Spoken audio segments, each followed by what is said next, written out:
As we've heard over the course of yesterday and this morning, the gambling audience is changing. As far as industry goes, we are struggling to bring in the millennials. We are going to have to try even harder with the centennials and Generation Alpha. They have no interest in standing in front of a machine or screen and hitting spin. As a result of which, we've seen a lot more interest in other variants of gambling. We've seen fantasy sports turn into daily fantasy sports. We've seen things like skin betting, which comes from the world of gaming. We've seen things like esports. Now, esports is an absolute example of the gaming industry looking at what young people are doing and how they can slap gambling all over it. We have a generational gap in terms of gambling products. What that means is the gaming sector is going to jump on every new technology to try and find a product that engages the younger generation. Blockchain is one of those technologies we're all talking about. What this means for you as regulators, the gambling sector is going to start experimenting. Some are going to start exploiting. So, whether you permit or whether you prohibit, you need to understand what this sexy new kid on the block looks like. If you don't understand it, you can't regulate, you certainly can't prohibit it.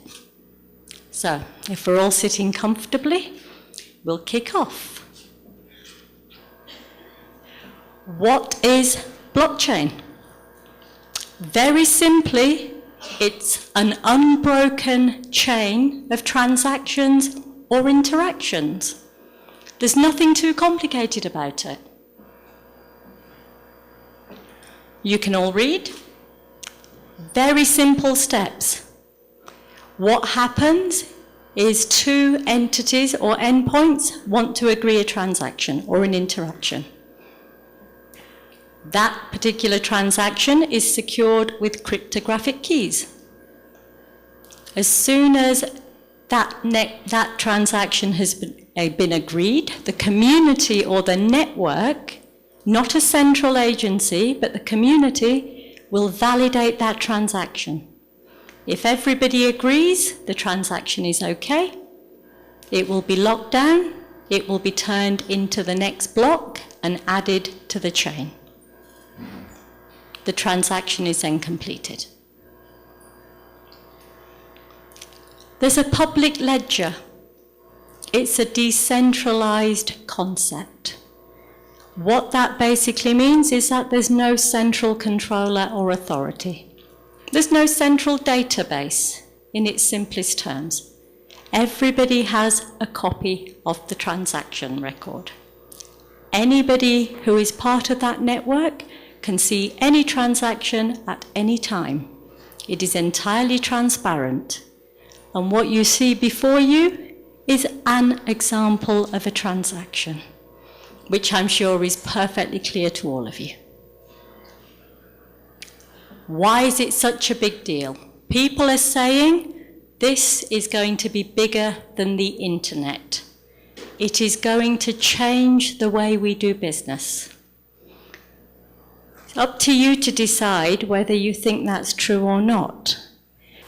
Okay, so we just very quickly go through the 5 key purported advantages of blockchain.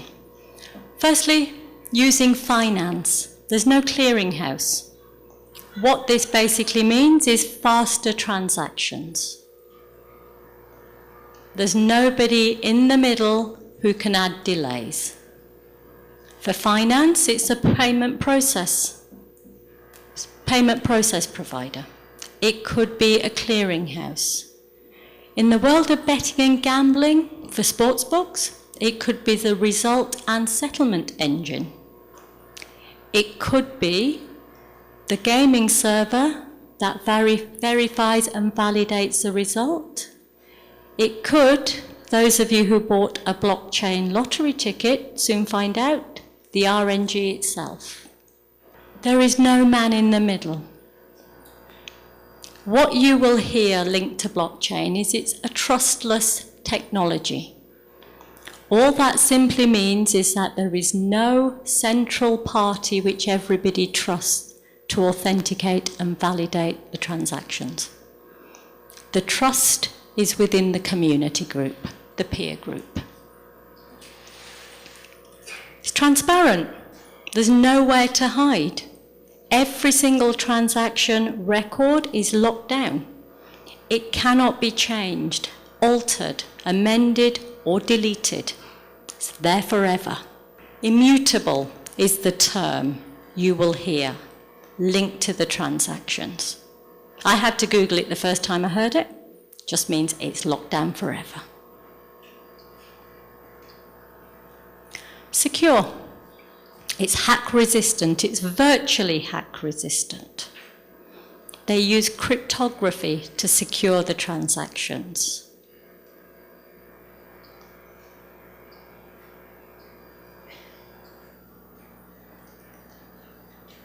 Everybody's talking about how it's the next big thing.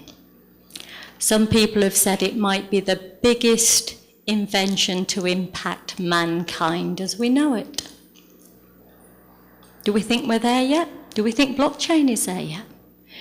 You've seen the 5 arguments for it. So let's look at what's happening in the real world. There's no clearinghouse. It's supposed to be faster. It's an automated process. Yes, it is when it works. One of the big issues with blockchain users are finding is that on average it takes 43 minutes for the transaction to go through. In some cases, it can take an hour, it can take a few days.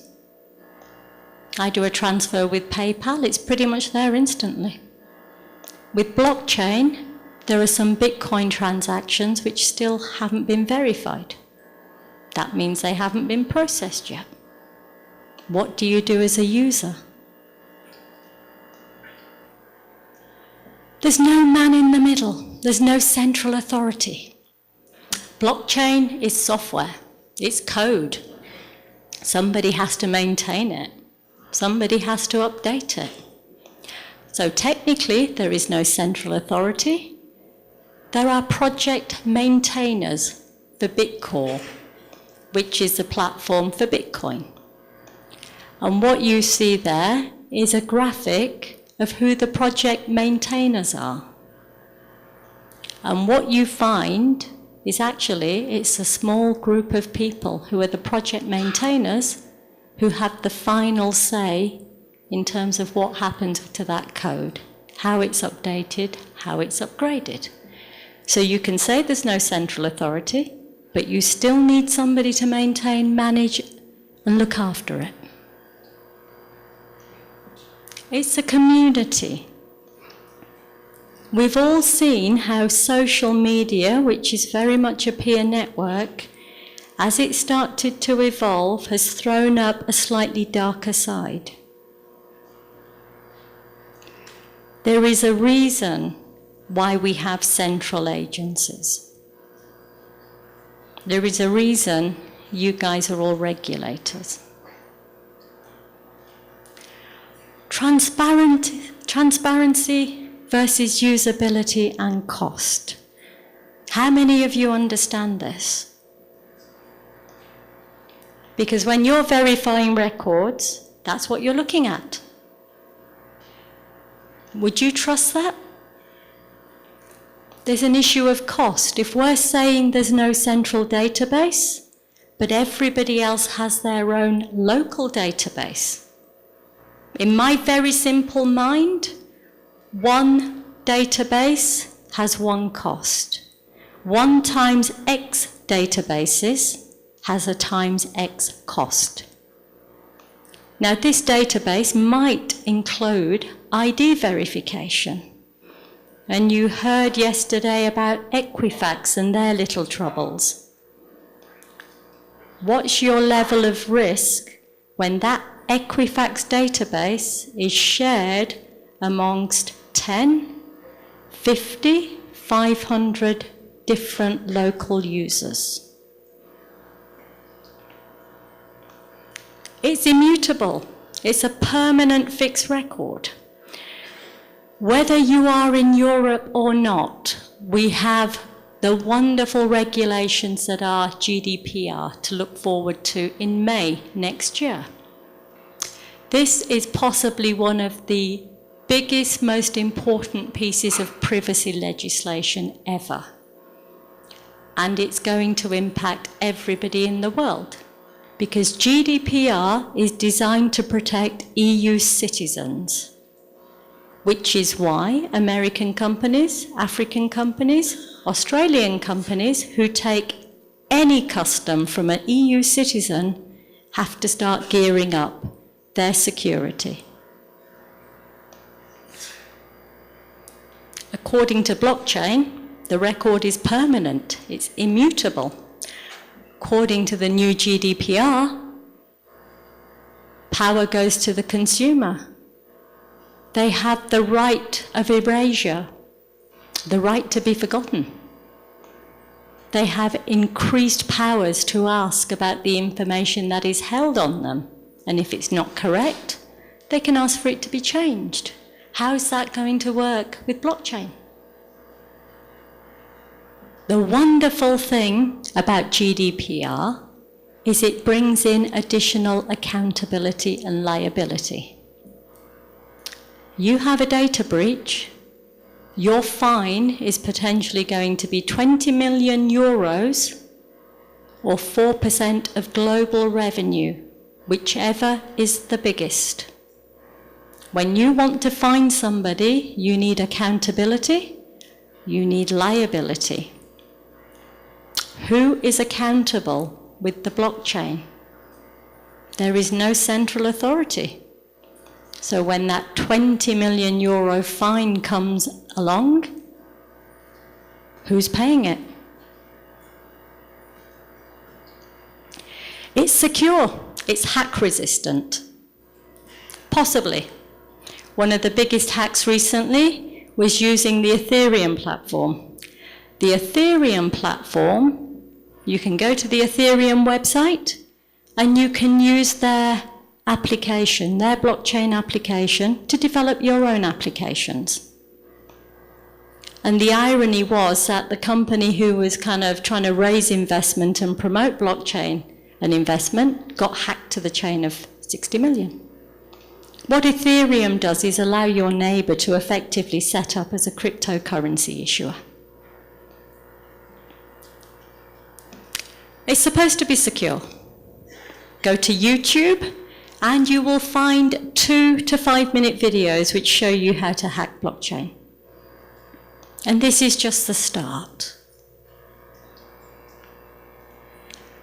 There is a website out there, and what they do is they just keep a running total, active hacks, inactive hacks.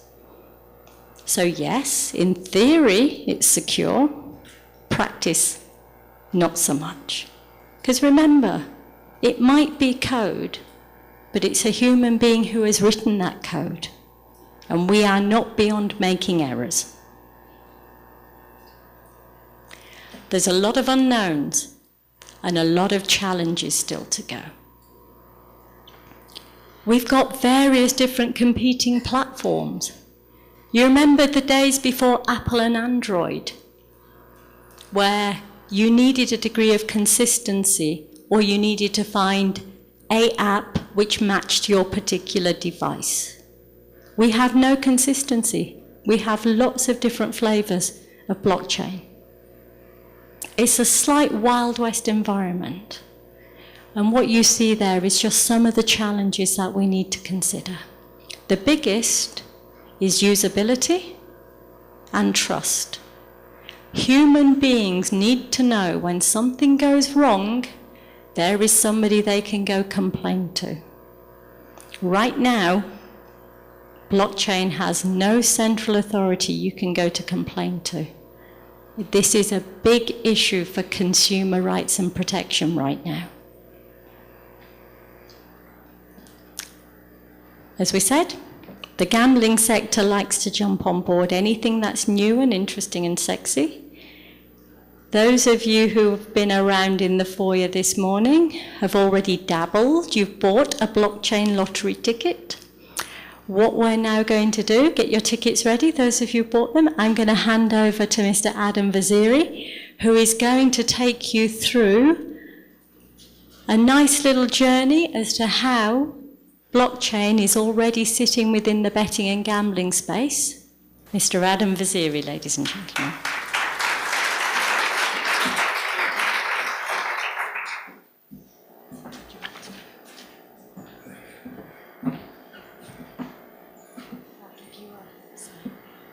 Hello everyone, pleasure to be here today. It's a real honor to come and speak to over 100 regulators about blockchain. I'm going to give you a little bit of an overview about myself and my background and why I'm interested in this technology, because that may set the context for why I've dedicated pretty much my career to this technology. And then, because blockchain is such a controversial yet complex subject, there are many, many different opinions, and there are many people that think negative things about blockchain technology, many people that think positive things about blockchain. The fact is, blockchain is just a concept, and the concept comes in many different shapes and forms. And the result, the technology that results, comes in many shapes and forms. We talked about Bitcoin, we talked about Ethereum. There are countless other blockchains out there, countless other forms of that technology. So when we use the term blockchain, we are talking in very, very general terms. And I think that's the starting point. So yeah, just to give you a bit of context about me, then to give you a little bit of an overview of why we built a lottery on a blockchain. Why are we we spent over 1.5 years on this particular project. It's the first of its kind in the world. What's the rationale behind this? Not just to do something, fancy and fun and new. It's to do something really that solves a problem, in our view. And then to announce a prize. So some of you were at our booth earlier, may have purchased a ticket using our system. We're going to announce a prize, because I believe that blockchain, there's no point really talking too much about it. The real players in the industry have already built something, so you should be able to play with it and interact with it. We're far beyond the very, very early stages of blockchain. It's still, in general, an early stage in terms of adoption of the technology, but you can do a lot now today. So I really believe in interacting with the technology, using it and discovering it yourself. So today we're going to announce a prize, but then afterwards, if there are things that you are not sure about, things that you have concerns about, that you have maybe a preconception about from what you read in the media, then come and speak to us at the desk, and we can show you the technology in practice. You can play around with it, you can see for yourself. And that's what it is, essentially. There are many opinions, the technology is inconclusive, and it's a concept that comes in many shapes and forms. So you have to form your own opinion about it. First up, my background is as a lawyer. I qualified as a solicitor in 2011, doing technology. I was doing a lot of intellectual property registrations and things like that. And then I saw, as the financial crisis started to raise its head, that compliance was going to be an emergent sector. So I shifted into compliance and spent about 3 years working in licensing businesses and maintaining their regulatory structure. And around about 2012, I discovered Bitcoin. At that point, basically, the penny dropped when I saw that you could transfer value from one side of the world to the other side of the world at a fraction of the cost. And at the time, it was an instantaneous transfer value. And I thought, well, wait a second. Banks charge people upwards of $30 to make an international transfer. you have to input a lot of complex details into a payment instruction, and you don't really have transparency about where that payment is in terms of its status, and you don't really know when the recipient has received the funds until they confirm to you. So you have to send a screenshot of your payment and send it to them and confirm, yes, it's okay, it hasn't been doctored, I promise you, I didn't do this screenshot on Photoshop. And it creates a lot of uncertainty in the payments market. And when I saw Bitcoin for the first time do an international transfer, someone do an international transfer of value with this system, and then I asked myself the question, well, who's administering this system? Where's Visa? Where's MasterCard? Where are the banking systems? Where's SWIFT? Where are all of these clearing systems?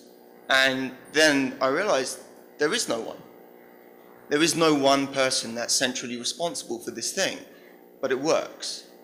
And it works in a way that you don't have to trust it, because you can prove that it works. You can see for yourself.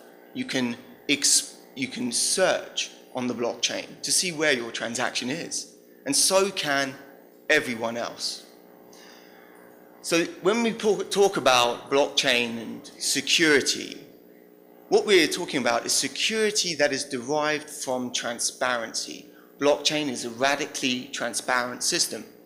If you and I know everything about something, then it's very difficult for me to change the story. If I say my balance is $100 to everyone in this room, and everyone has a copy of a balance showing that I have $100, I can't turn around tomorrow and say, actually my balance is $105. So through transparency, radical transparency, you engender security into the system. And that is why you do not need to have a central administrator.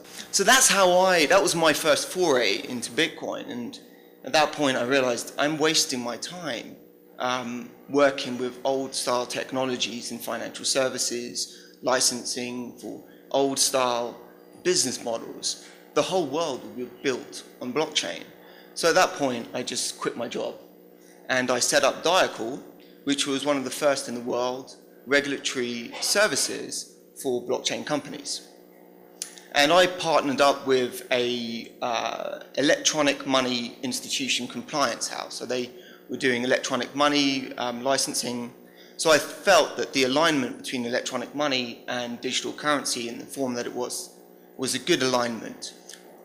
So we worked together and we started to encourage Bitcoin startups at the time to think about compliance. Because in my view, this technology is radically going to reshape the world as it is. But it will only be able to do that if it's able to be in line with the regulations today. So when we talked with a client about doing a lottery, of course, a regulated lottery, not an unregulated, illegal lottery. That's not the type of application of the technology that I want to foster, that I want to see. I want to see the technology enter into the mainstream. And the mainstream of financial services, of gambling services, of lottery, is a regulated sector. So we have to accept that as the basis for using this technology. So from the very start, at Diacle, we got the first Bitcoin payments company, in fact a company based in Kenya called BitPesa, licensed as a payment institution in the United Kingdom. And that permitted them to use Bitcoin as essentially a clearing system for international transactions. Licensed as a payment company, was one of the first in the world using Bitcoin. And then afterwards we said, well, the financial sector, the derivatives market, these financial instruments, there were a lot that were being, using blockchain technology. And I felt, well, the first thing we need to do is get one of these derivatives companies licensed. And so we went to the FCA and we spoke to them and we got one of the first Bitcoin-based derivatives company licensed as a Bitcoin derivatives brokerage. And so for me, from the very start, it was all about taking the technology and bringing it into the mainstream of a regulated financial sector or gambling sector. And then the Quanta project came along. So I was doing some work for a client about 2 years ago, and they informed me that they wanted to set up a blockchain-based lottery. And when I inquired with the client about what they had in mind, was that not only would you have a system where the payments would be on the blockchain, payment for a ticket, the settlement of the prize, not only that, which is, if you look at some of the Bitcoin gambling companies out there, that's primarily what they're doing. They're just accepting Bitcoin, paying out in Bitcoin. They're just using the payment side of this technology. But this gentleman, he said to me, well, no, we want to go fully into the technology.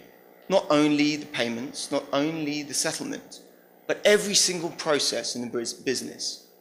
From when the tickets are generated, customer purchasing a ticket, seeing the tickets on the blockchain for everyone to see how many tickets were issued to how many people. That process on the blockchain for everyone to see, completely transparent. And then one of the most critical processes in any gambling system is how the number is generated, how the winning number is generated. In online gaming, for instance, there is a process for ensuring that a random number is in fact random. And that is through scientific studies, testing, going to a testing lab, and then they check the random number generator to see whether it's fair or not. And then the regulator says, okay, you have a certified RNG, you can now operate that on your server. However, for the user of that gambling system, they don't really appreciate what's going on in the background. They don't appreciate that it's been certified. They don't really know whether the operator is in fact using the same RNG that they had certified. And there have been instances where that has been the case, where the seal on a server was not actually sealed in the first place. So it could be using a different random number system. So for us, when we thought about Contour, we said, right, that's it. We are going to put the A to Z of how the random number is generated on the blockchain for everyone to see what the end result is, but for everyone to see what the process was in generating that number. And not only for them to see, but also for them to prove that it's fair. If they don't trust the result, they can rerun the process themselves to end up with the result. If they rerun the result and it ends up with a different result, then the result has been manipulated. It's there for everyone to see, everyone to test. In fact, Quanta is regulated by the Isle of Man, but we view every user of our system to be the regulator. Every user, every stakeholder in the system to be a regulator. And that is a game changer in terms of regulatory technology. So that's a little bit about my background, a little bit about how I got involved with the Quanta project. And now I'm just going to give you a little bit of an overview of why blockchain, in my opinion. And then we'll announce the winner. So we talked about Bitcoin. You can see here in this diagram that you have a series of computers in a network. And each one of those computers in the network, they have a ledger. Blockchain is just a shared ledger. It's like everyone has an Excel spreadsheet on their computer, but with exactly the same data. And if I try and change the Excel spreadsheet, everyone else will know that I'm changing the Excel spreadsheet, and they can accept or reject those changes. So once the network accepts a change to that spreadsheet, and the change of the spreadsheet in Bitcoin is transfer of an asset from A to B. Once people in the network accept that now the balance of B is greater than it was before, then it is immutable. In that sense, it means that you cannot reverse that transaction. You cannot go back and say, oh, well, no, actually, he didn't receive the money in the first place. No, it's immutable. And that really is the most strongest quality within blockchain, the fact that everything is transparent and that everything as a result becomes immutable. Because if I try and subvert the network, say I get with a group of people and say, well, actually, I'm going to change the record, everyone else has to agree to that change. And the point here is we live in a world of trust in terms of technology. We have to trust Google.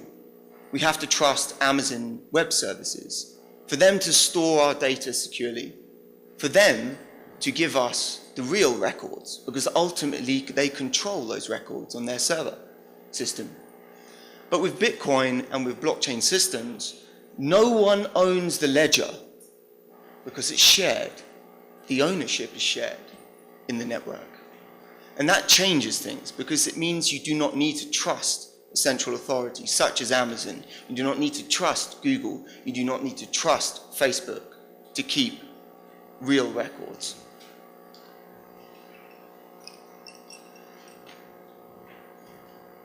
So another facet is because we all share the same ledger, when we do a transaction and it moves from A to B, that process is fully auditable. Every single transaction since the beginning of Bitcoin in 2009 is still on the Bitcoin blockchain. You can go back to the first transactions done by Satoshi Nakamoto himself and watch every single transaction from the beginning if you want to, if you have an interest, history of Bitcoin. But the point here is that this audit trail itself is fully immutable. There's no way of destroying that audit trail, no way of changing that history at all. So why are we talk about different blockchains? We are using Ethereum for a very simple reason. Bitcoin, as I said, blockchains come in many different shapes and forms, but Bitcoin does not allow you to program on the blockchain. You can't write a program on the Bitcoin blockchain.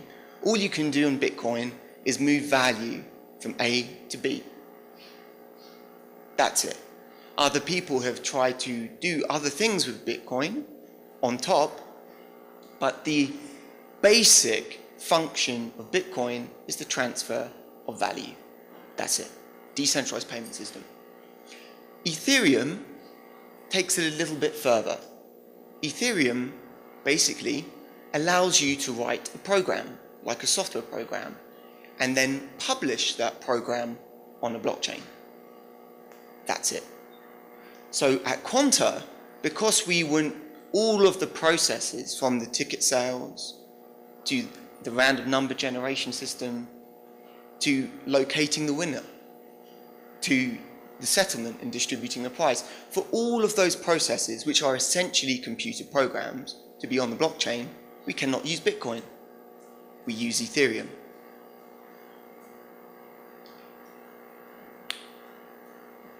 So Ethereum, just like Bitcoin, is 100% transparent. You can interact with one of our lottery programs. You can see every transaction that the lottery program has done on the Ethereum blockchain. You can see everything from the beginning when it was launched, that program, to whenever it will end. So it has the same attribute of full auditability.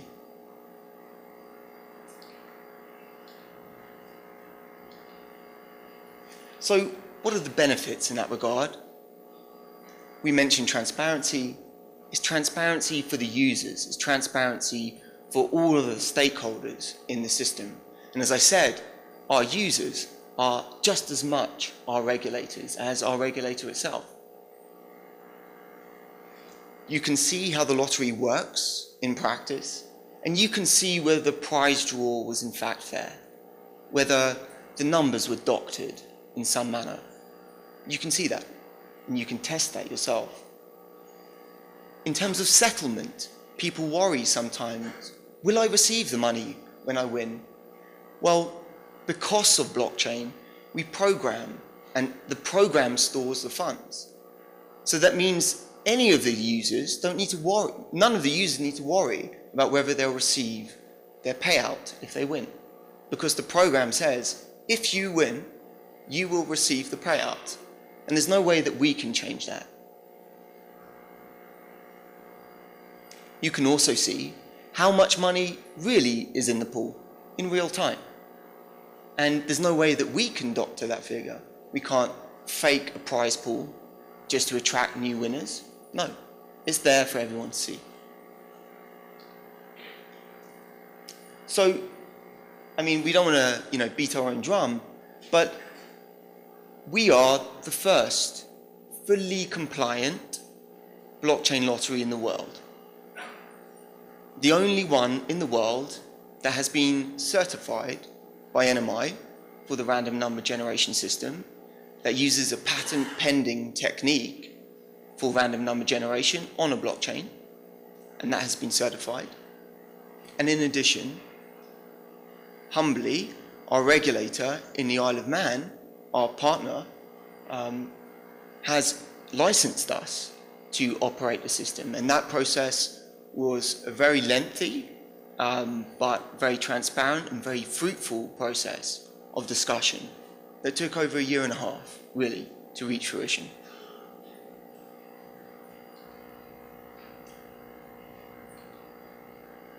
So, how many of you participated in the lottery earlier? Raise your hands if you participate. Okay, great. Well, for those that didn't participate, I'm sorry you won't win a prize today because you didn't participate, but you can come and have a go afterwards, of course. But you would have seen if you participated that there is a process. The process is there is a wallet, just much like a PayPal wallet.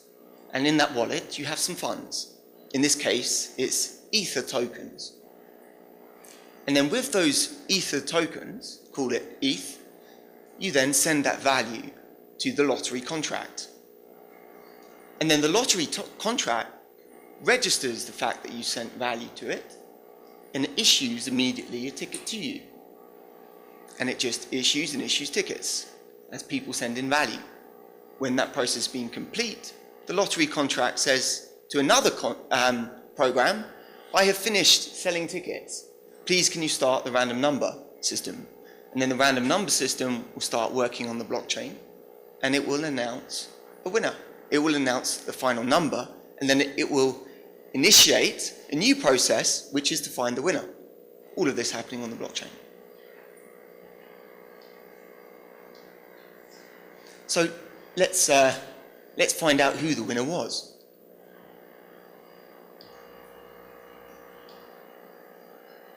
Just before I do that, we are doing a series of workshops around the world. So this was the last one that we ran in London, is to build familiarity with the technology and for people to have a hands-on experience of this technology because it's so new. I'm sure back in 1990, if someone said to you, oh, let me do shopping online, you'd probably say, what do you mean? I just go down to my high street store and I do shopping online.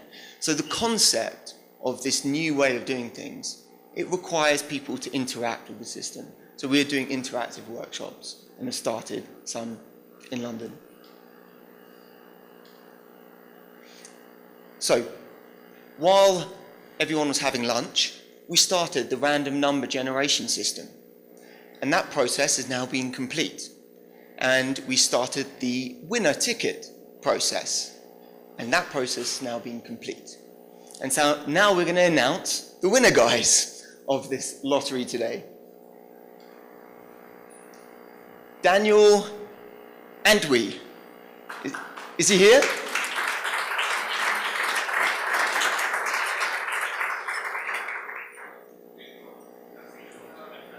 He just walked out. That's a shame. Okay. Second one. Kati Makobo.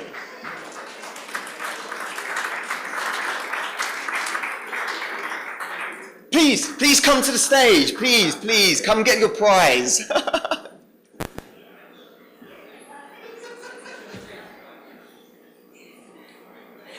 Unfortunately, I can't give you $1 million. No, yeah.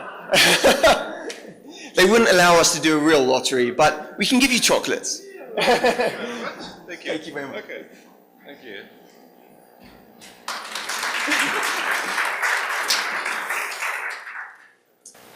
And then John Stark.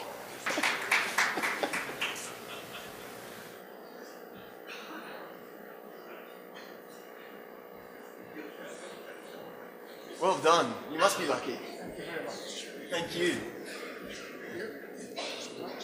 Thanks a lot.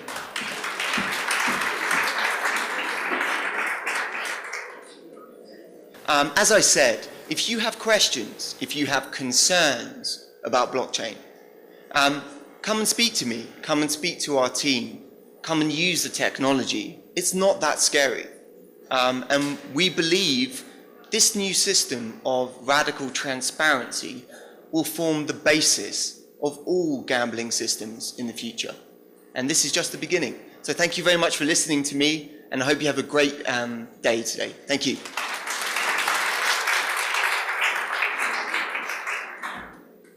So we've got blockchain figured. Basic technology is eluding us today for some reason. Adam, just before you go, one of the questions, well, we've seen a few questions coming through.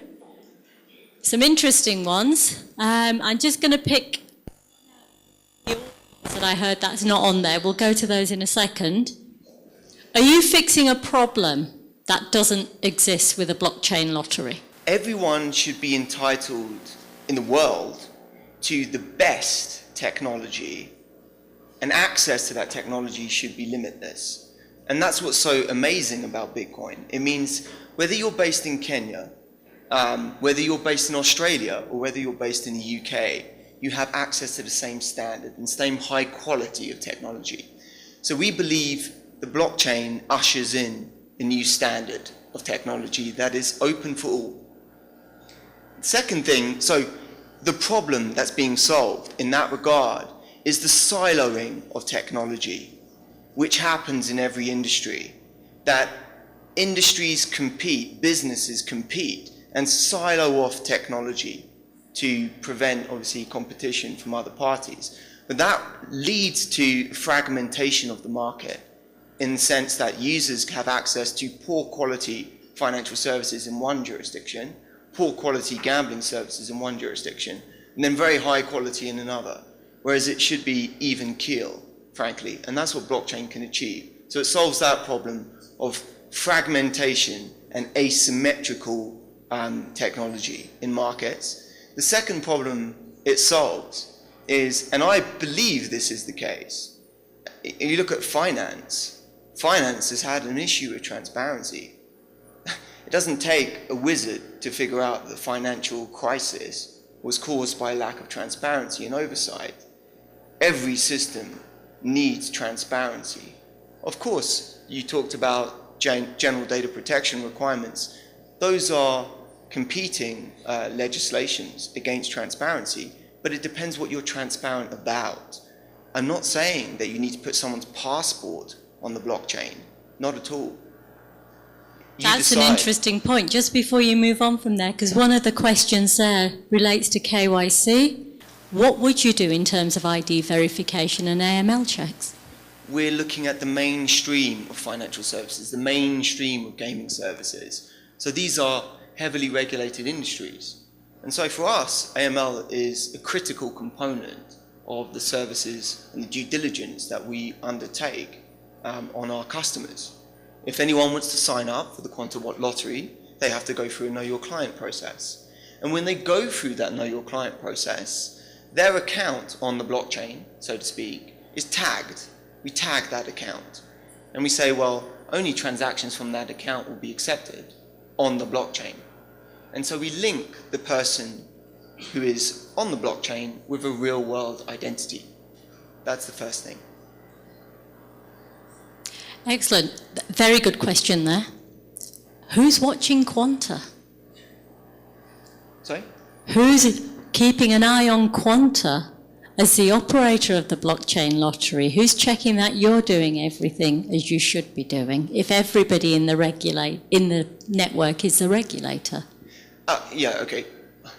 Of course, we are licensed by the Isle of Man Gambling Supervisory Commission, so they are looking at us first. But when I mean our customers are the regulators, I mean that we are so transparent that anyone can see what we are doing in real time and can point out things that we may be doing that's incorrect and immediately point the finger and whistleblow on us, which it's a lot of exposure for us as a company, but we think that's the way forward. Okay, so the answer to the question is actually the users are also the ones who are keeping an eye on you and making sure you stay on the right side.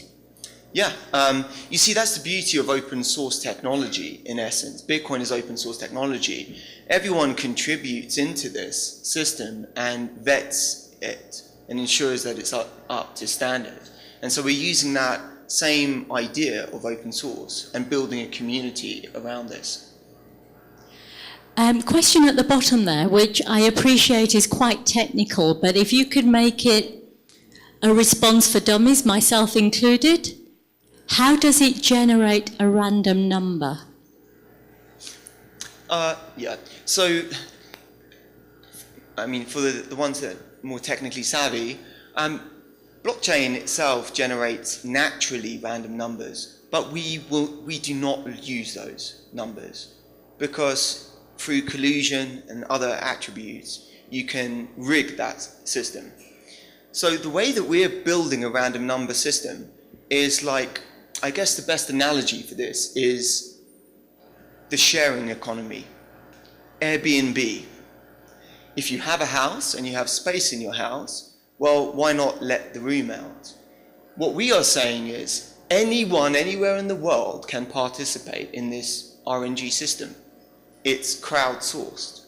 So you just download the Quanta RNG wallet, someone else, everyone does a bit KYC, and then you can just contribute numbers into this system. So I don't necessarily know who these people are. They're contributing numbers on their own account using their own, using our application in their mobile phone. And then once we've collected from people all around the world numbers, then we run a process on our server. And this is to ensure that people are not colluding themselves. We run a process on our server to avoid that collusion impact. And we put the last number in, and then it's hashed, so another RNG is produced, random number is produced, and that's the winning number. So, of course, this is certified by a testing lab, and they went through all of the processes, how these numbers are generated, and they certified it as being fair. In fact, in our view, this is more fair than any other RNG system on the planet, because you have the human intervention. And the human intervention creates entropy, which doesn't exist in machines. Machines are predictable. At a certain point, you can start to predict an outcome. But humans, at scale, very difficult to predict outcomes. So the human intervention actually creates even more randomness. So it's almost an RNG on top of an RNG? It's a community-based RNG. And just as we finish, just picking up the final few questions, a couple of them based upon the level of vulnerability and exposure linked to blockchain. Yeah. So you heard about hacking, things like that. That's quite a rampant discussion, in the blockchain space. As I said, people have a lot of opinions. People have a lot of preconceptions about blockchain. And that's fine. At the end of the day, it's about education. From our point of view, the hacking of a program, now we're only talking about a program, Ethereum program. So we write everything in the Ethereum programs and we publish them onto a blockchain. But we are not like what was quoted before, which was a crazy idea of just launching a program onto a blockchain that no one controls. That is just crazy. And so if no one controls it, no one can administer it if something goes wrong. And that was the reference earlier about the hacking of the program, because they launched a program onto a blockchain which no one controlled. Crazy. Of course, we don't do that. We control access to the program. So if something goes wrong with the program, we freeze the program on the blockchain. So we're offering all the transparency, everyone can see all the processes, but if something goes wrong, we switch it off. That simple. So there is somebody just watching, ensuring that if there's any sign of vulnerability, risk, exposure or hacking, you can actually intervene. Yeah, so I mean the first thing is you can't interact with the program unless you're verified. So if you hack the program, then you're already verified. So we know who hacked it. First thing. Second thing is, if you hack the program, it's obvious that something has happened. So we have a detection system for that. And we freeze it immediately. Automatic freezing. But even if you hack it and you get past the freezing function, there's a multi-signature. It's joint signatories. You can't move the money anyway. So let's put it this way. What you read in the news, in the media and stuff, as I said, blockchains and businesses and individuals come in many different shapes and forms, as you can imagine, right? What is being referenced previously is a group of people that decided that it would be a great idea to write a program, which was essentially a fund, and just launch it on the blockchain and receive collection of funds from other people, but with no one controlling this program. That was a ridiculous idea. Of course we're not doing that. Excellent. And final question, and perhaps it's one relevant for here. How big is participation in Quanta from Africa? We're just starting. So how big is this is the participation at the moment. So, I mean, we're just starting really in this journey, which is partly about education and finding countries that would be interested in deploying this technology even for their national lottery system. For us, compliance is a big component. And we think that this technology can leapfrog what's already been done. So the participation is marginal at the moment because we're just starting this education process. Thank you. The question about test houses, we will ask Mr. Brennan to perhaps pick up in the next panel discussion, as he's the regulatory authority for this particular application.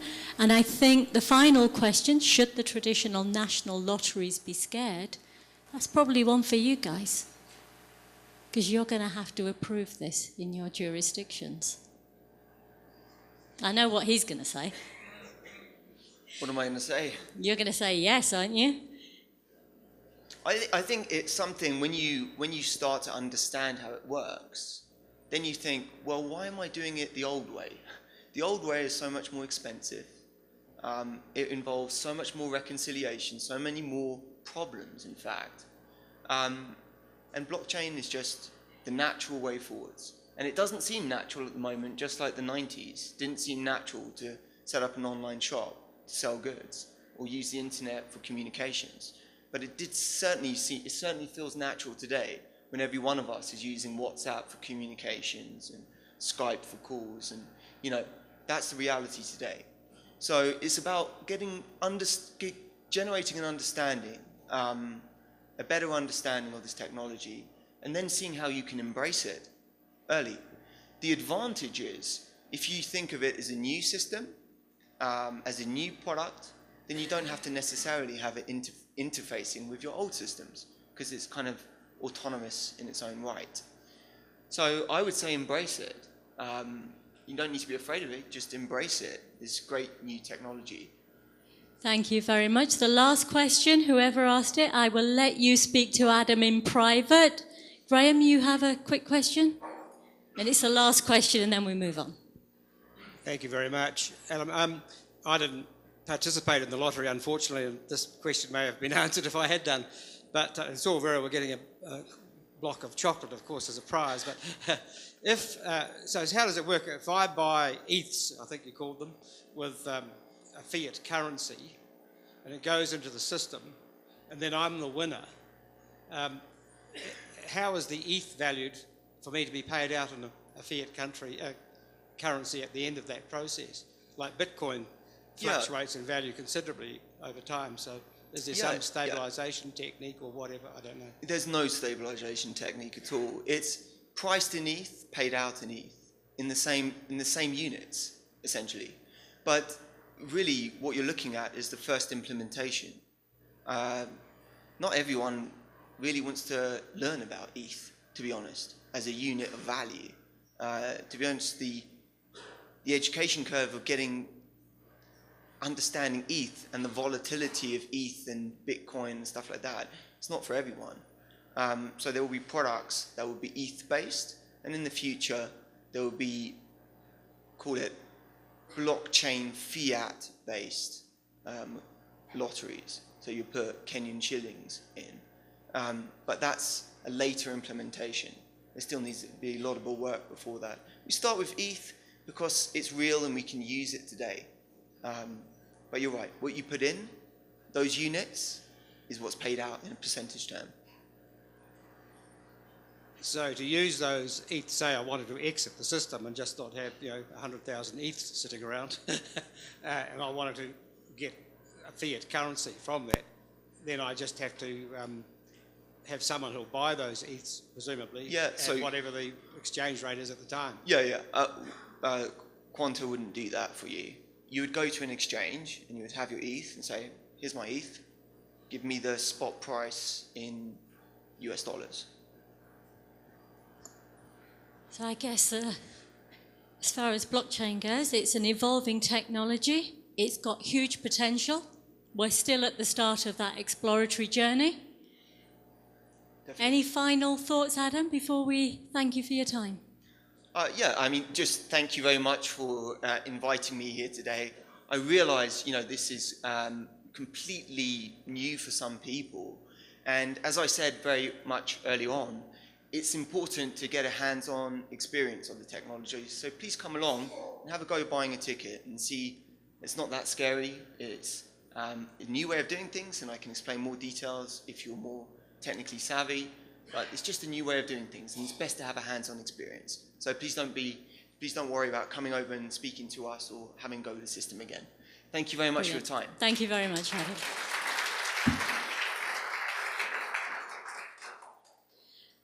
Just as we're doing the transition and getting the panelists up for the next session, we've got a few more Slido questions, just to get you into the mood.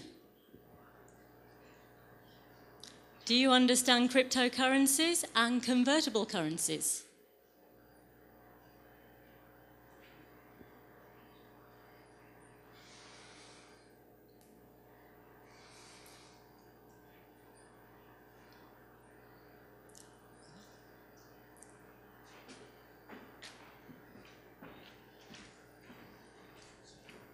The levels of honesty are fluctuating as the votes are coming in, I think.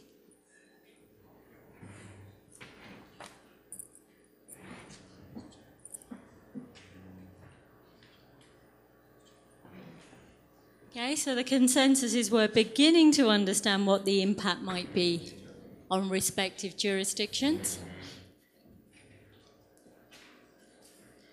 And I think we have the second question, which is just based upon what you think is most relevant right now. We clearly have a winner there.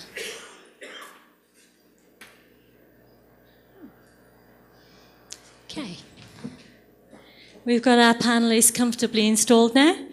So I think what I'd like to do is maybe start off, for those of you who haven't met any of them before, if we just go down the line, and if every panelist could just introduce themselves and perhaps just give us their initial thoughts. Blockchain is the hot topic right now, and people are saying it will be bigger than the internet. Could we just start by all of you perhaps giving your thoughts on what you potentially think of blockchain? You might have personal thoughts, or you might not know enough about it to be able to articulate what you think the impact would be. And given you regulated the first ever blockchain lottery application, Mr. Brennan, kick off with you. Thank you. Can you hear me? Yeah. So no pressure, Tina. Thank you. I'm Steve Brennan. I'm from the Isle of Man Gambling Supervision Commission, and yes, we are the regulator for Quanta, and I think Adam made the point very early on. This was not a normal application. We were talking to him for a very, very long time, and that conversation was primarily about us as the regulator understanding the technology that was being presented to us, and the game that was being played on that technology. And I think I won't be alone in the room when I say that we regulators are a little bit behind. I think practically everybody who's spoken this yesterday and this morning has mentioned that the regulators are often playing catch up, and that's absolutely true. But we did spend an awful lot of time trying to understand the model that was being presented to us. It was a different model. We had to look at it ever so slightly differently. But at the end, we did get through that process. Regarding blockchain itself, I'll be a brave person to predict whether it's a fad or here to stay, so I'm not going to. At the moment, it is here. We are seeing a lot of interest in blockchain technology. And it does appear that the use of it is pretty much limitless, and it's probably only our imaginations that are going to restrict it. So that's an introduction from me. My position on blockchain is it's here, so we need to look at it. Is it here to stay? I'll be back next year to tell you that. Mark? Yeah. Mark D'Andrea from the UK Gambling Commission. I have a technical background and am quite enthusiastic about the future of blockchain, what it can do. I think it's very early stages. If you look at something like the internet, it was invented in the 60s, became more mainstream in the 90s, and look at it now. Blockchain might be in a similar path. Maybe in 10 years' time we can all look back and say how it's revolutionised how we do business. It certainly lends itself to solving issues that we're having today of middleman, slow transactions, public transparency. I think a national lottery system using that type of technology certainly sounds infinitely transparent. I know from working in a national lottery, verifying the draws, it used to be take a copy of the entries off-site, quite an in-depth process to verify the integrity of that draw. If it's all there for everyone to see, I think it takes a lot of that work away. Certainly a bold operator as well to really disclose exactly how much they're making per draw. I think regulators should be, and certainly tax collectors, would be very encouraged by that. So yeah, thumbs up. Thank you. Tony? So, yes, good afternoon. My name is John Toohey, and I am the co-founder and CEO of a company called Dominode.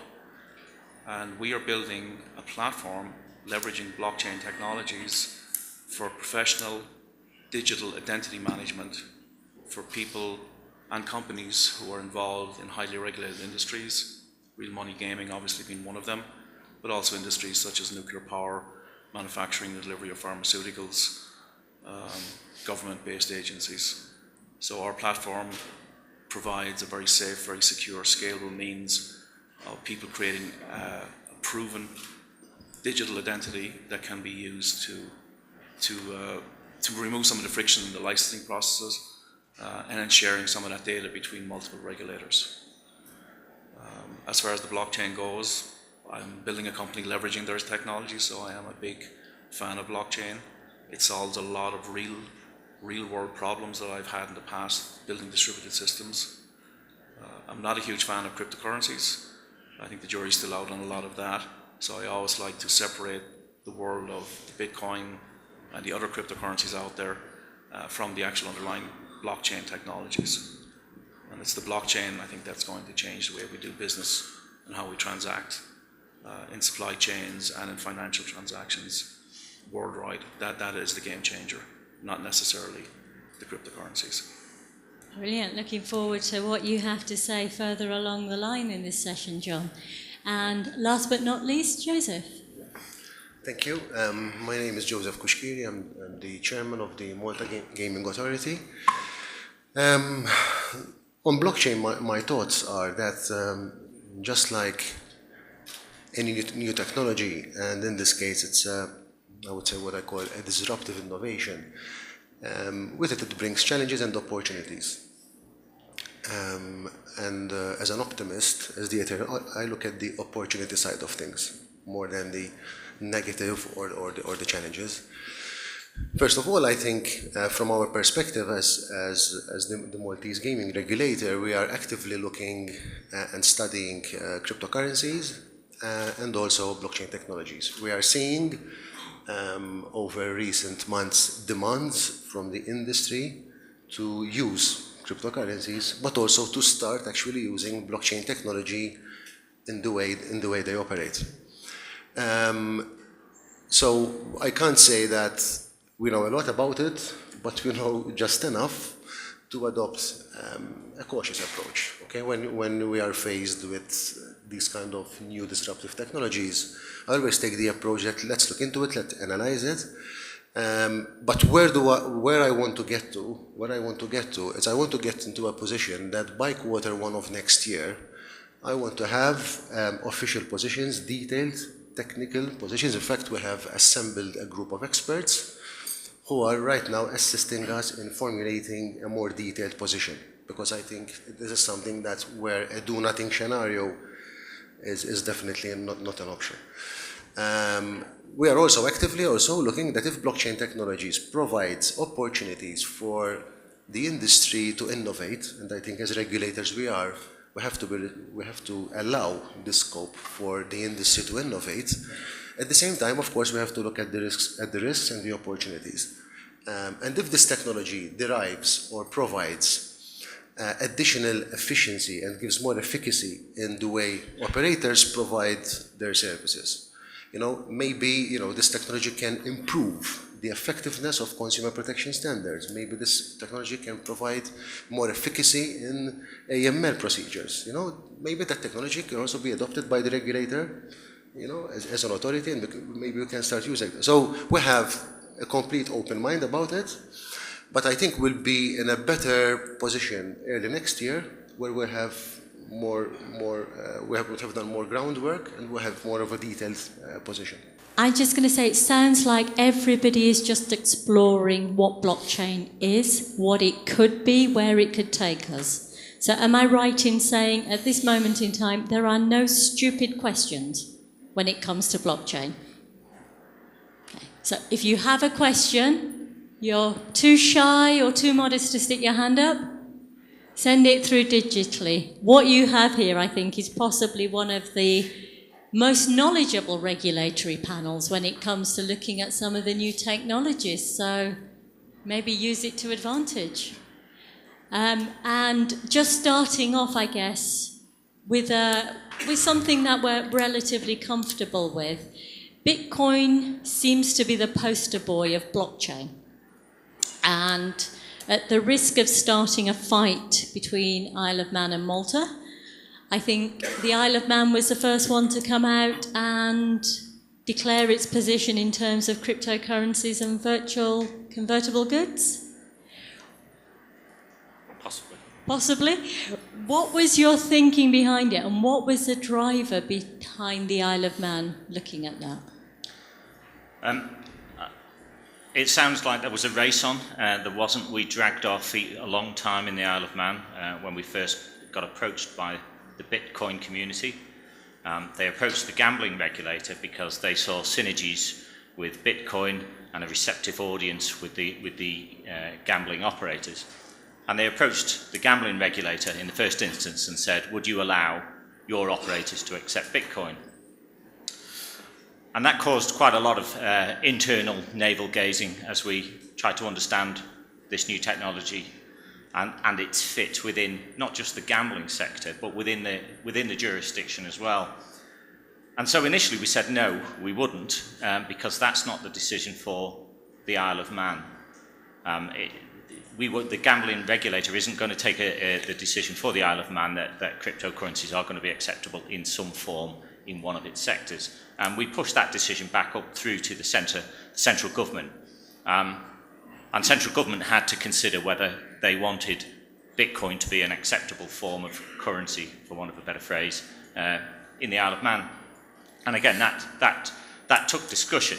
But eventually, the Isle of Man said, yes, this is something that we will accept. And I'll caveat that by saying there are risks around digital currencies that we understood. There are risks that are emerging. And so there is a caveat around, yes, we will accept it, but there were conditions that it will be accepted under. And I'll come on to those in a moment. To give you the rationale why we accepted it, Joe has already touched on it really, which is there is a demand, and there is a demand for it. And if you have a look at, and I've just taken this website just before I came out to Johannesburg, at the moment there are on one reputable website that records this type of data, there are 1,154 different types of digital currency currently available, and that's growing on a daily basis. You compare that with 164 jurisdiction currencies, country currencies. And the capitalization of these digital currencies, the number one capitalized digital currency is Bitcoin. It's $80 billion worth of capitalization. Second is Ethereum at $28 billion. At number 20 is a digital currency called Stratis, $330 million. And then they tail off into fairly insignificant sums. But I think the point that's being made there is there is a demand and there's serious money involved in digital currencies. And there are some that are going to lead the pack, and there are some that are going to come and go, just like any other business. So it was that demand that the island saw, and the fact that it was well capitalised, well supported, that made that decision that, yes, this is something that we want. And there was a maturity coming towards this sort of sector as well. But as I said, it didn't come without its risks, and the risks that we saw, it's non-face-to-face business relationships. They come with a risk. It's non-centralised accounts, which is new to the regulated environment. So accounts may be opened by anyone without any customer due diligence. There's a difficulty linking the account to a real-world identity. There's a lack of expertise, and this is something that we mentioned right at the start. There's a lack of expertise to deal with this new, rapidly developing technology, and that expertise in the regulatory environment, I think, is something that we're all going to have to learn, to understand, and to have as part of our regulatory profiles. So there was a number of risks, and the island only undertook the acceptance of Bitcoin and digital currencies as long as those providers were regulated, so the exchanges, so that the digital currencies were coming through a regulated exchange. So the gambling operator taking the digital currencies understood what the risks were, managed those identities, and recognised that those transactions were coming through recognised exchanges. And so we said yes, but only yes to a limited ability to be able to offer digital currencies within our licensed entities. It wasn't without its challenges, I said, but the biggest challenge that we have as a jurisdiction is making sure that we do understand the emerging risk that comes with digital currencies, and that there is enough knowledge and understanding within the regulated sphere, that includes the financial regulator as well as the gambling regulator, to wrap the appropriate framework and controls around it. Thank you. Joe, and correct me if I'm wrong, but I think Malta is looking at setting itself up as an international blockchain hub as well. Yes, yes. So would you like to expand a little bit more Yes. on that? Because that suggests a huge number of risks and considerations. I am also a member on a blockchain task force, which the Prime Minister of Malta set up, and the terms of reference of this task force is to come up with a plan, with a strategy of how Malta can position itself globally as a blockchain center. Okay, so taking into account the opportunity that this technology provides, also assess the risks, and also how best to go about it.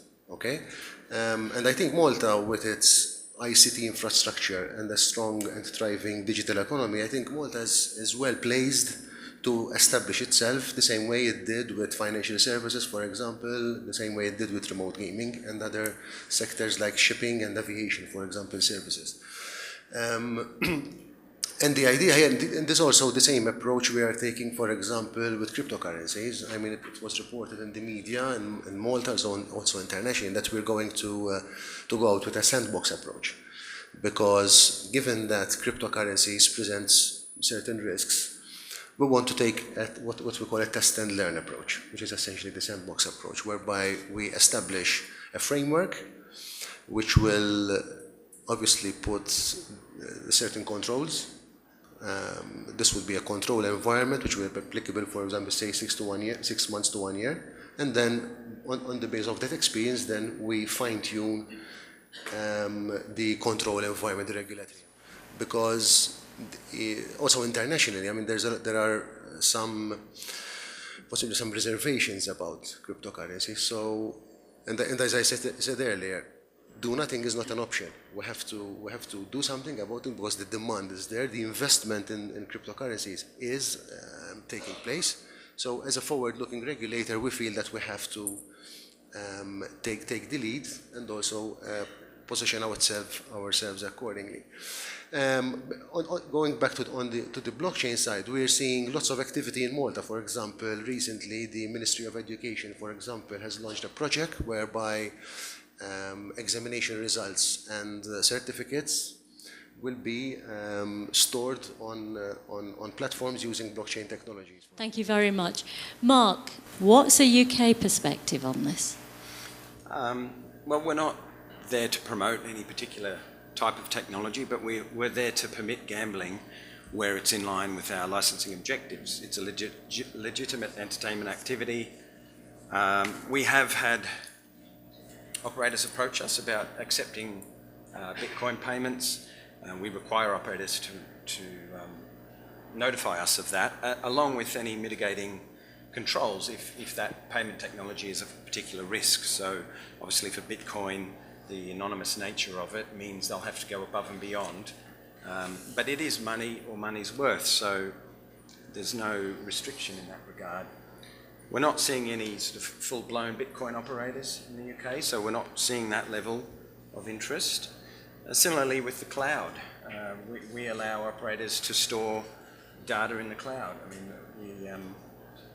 and would allow, like in land-based, we'd allow cashless technology where it's, we know the younger generation now want to spend with their card, so we can't just turn off that supply. So we'll look to permit it as long as the risks are adequately mitigated. Yeah. It's more principle-based. Yes. John, you were not so much in love with the whole cryptocurrency Bitcoin side of things. If you'd like to elaborate a little bit more on that. My basic issue with most of the cryptocurrencies is, and again it goes against everything they're about, but there is a lack of governance. Right? There is a reason why modern economies have notions like central banks to set monetary and fiscal policies for countries. That does not exist in Bitcoin or in any of the cryptocurrencies. And if you're tracking Bitcoin lately, there is a flight to big Bitcoin in countries like South Korea, Venezuela, for obvious political reasons in those countries. There is a huge proportion of the so-called miners. These are the nodes on the networks that validate the transactions that you spoke about earlier. They're located in China. And we talked earlier about the consensus that 51% of these nodes can come into agreement about whether a transaction or a block of transactions is valid. Well, if 51% of those nodes are in a country or controlled possibly under a single government, what does that do for your store of value in your cryptocurrency? When a political issue can spiral out of control, example in the Korean Peninsula, which could drag China and the US into a war, what happens to the price of your Bitcoins then and the value of them? So, and I think a lot of people in the crypto space, the cryptocurrency space, are starting to realize that there is a lot of regulations and rules in current banking and financial systems, and they're finally starting to realize that they're there for a reason. They're not just there to slow things down. So whether it's anti-money laundering, terrorism funding, KYC, tracking the sources of these funds, paying taxes, right? All of this has still got to be addressed, I believe, in the cryptocurrency space. And I think we have a long way to go before any cryptocurrency is going to replace a fiat currency by most developed countries. So the concern is very much that you've got good actors, but also you've got a significant volume of bad actors who are potentially having an influence. Right, and so again, people must remember that cryptocurrencies and the blockchain is not just a technical solution to a problem. There are at least three components. There's a game theory component, which is a sophisticated mathematical model behind it. There is the computer science technology component, which again is quite sophisticated, and the so-called crypto economics.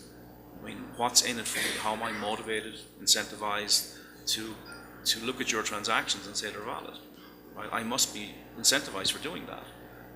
And then one of the reasons I think you allude to how the slowdown in the transactions on the Bitcoin network is because now people are saying, if you will validate my transaction ahead of somebody else's, I would pay you more. So now we're getting to the stage where a Bitcoin transaction can take days and weeks. And as you said, so there are orphan transactions on the Bitcoin network today, transactions that will never be verified because they don't have any transaction fees associated with them.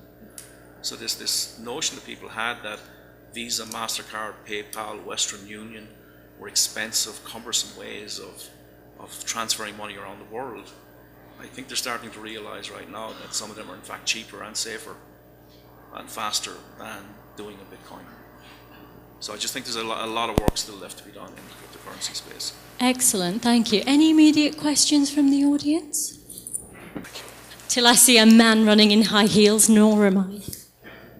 I'd like to ask, not necessarily from the panel, but from any African regulator, and in particular South Africa, what is your perspective on cryptocurrency and cloud data storage? I don't know if any African regulator, and in particular South Africa, has got any view on that. As gambling regulators, we do not regulate the legal tender.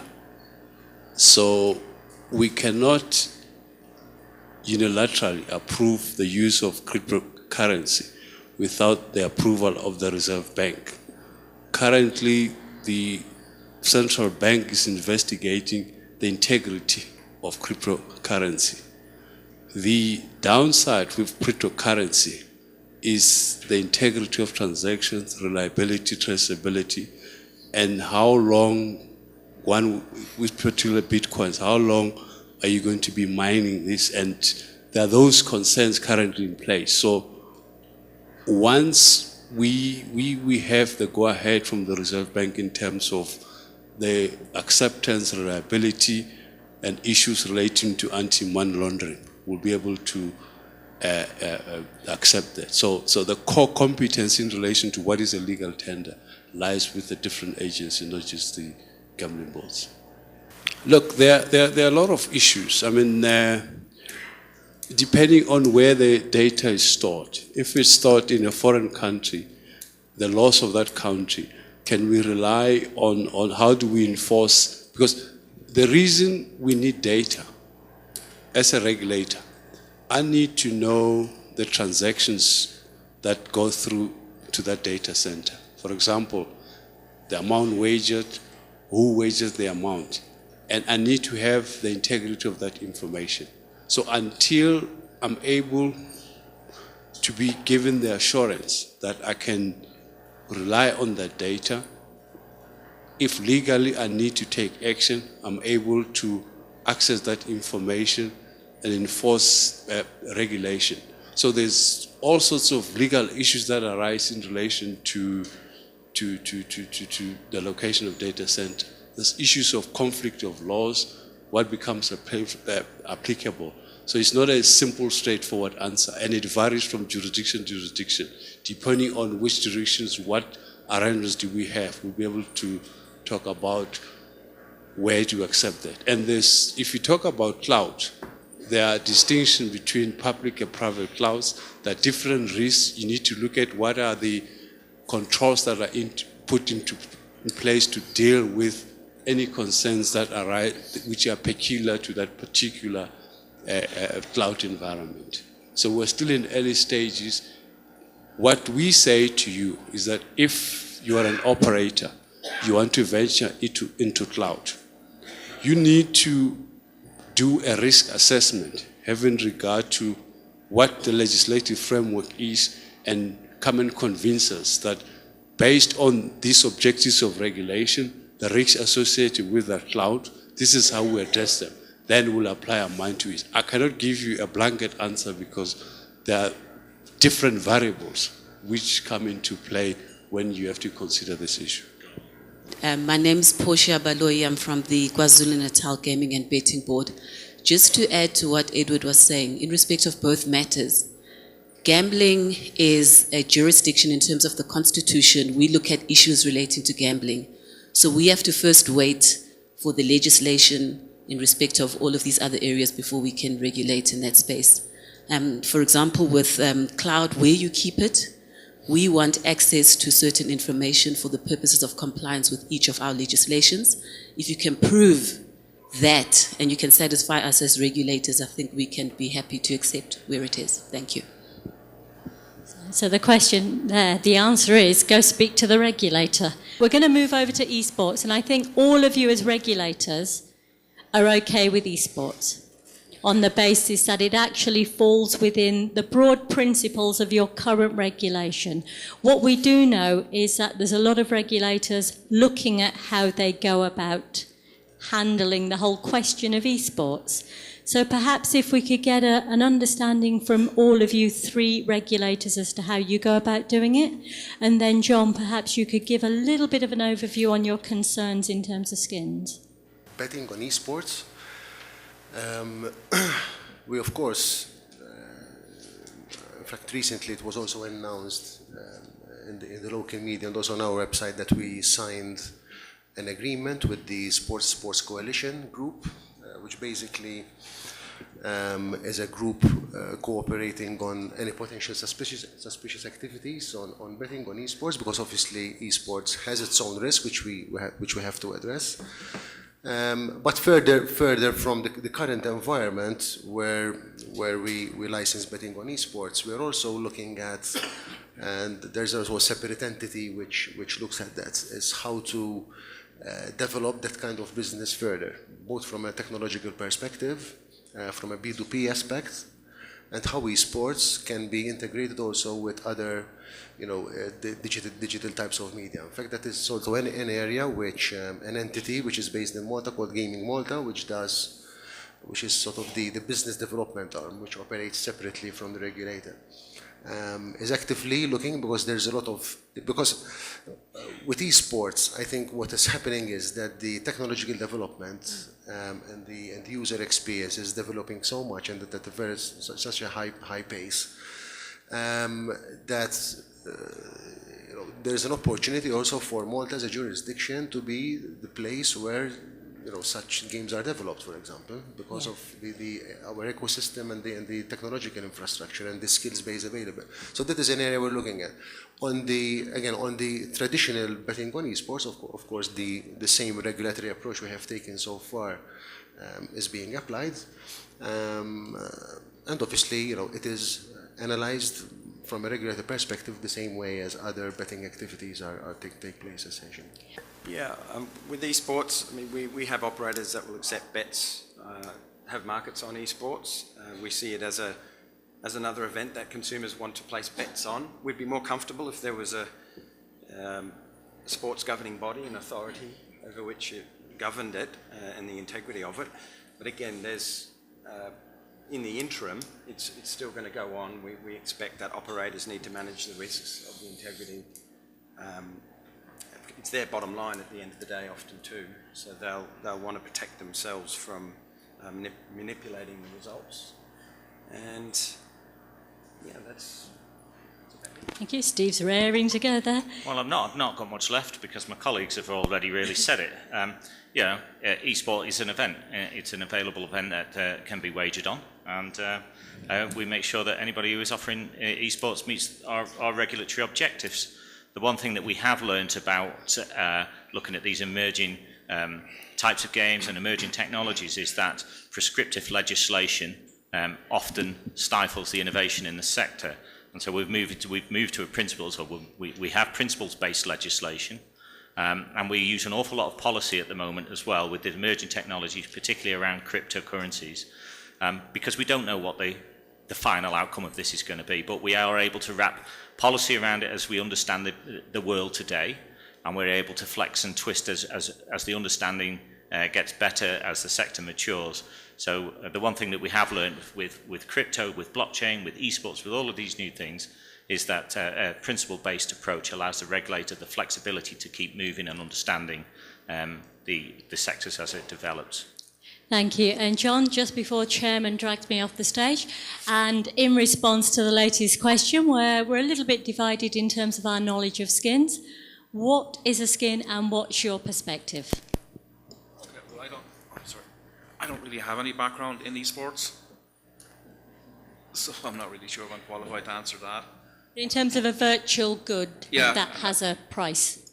But again, if it comes to the notion of tokens, cryptocurrencies, and assigning value, I think it behooves people really to actually study the economics of these things, how they work. Right? There's nothing new about what anybody's doing in terms of virtual currencies, virtual goods. There are solid economic models out there that explain them. That's where I would start.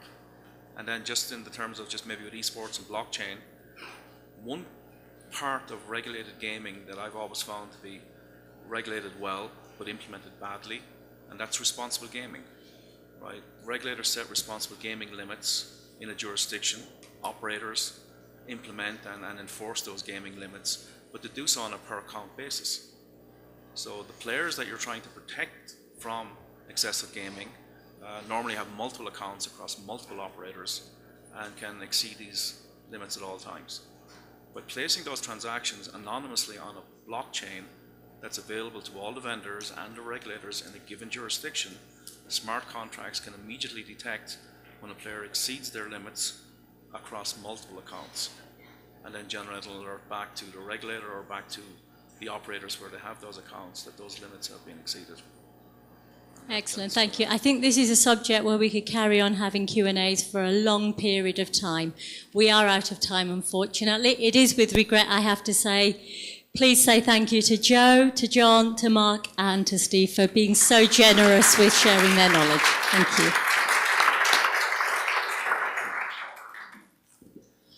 Another round of applause for the gentleman.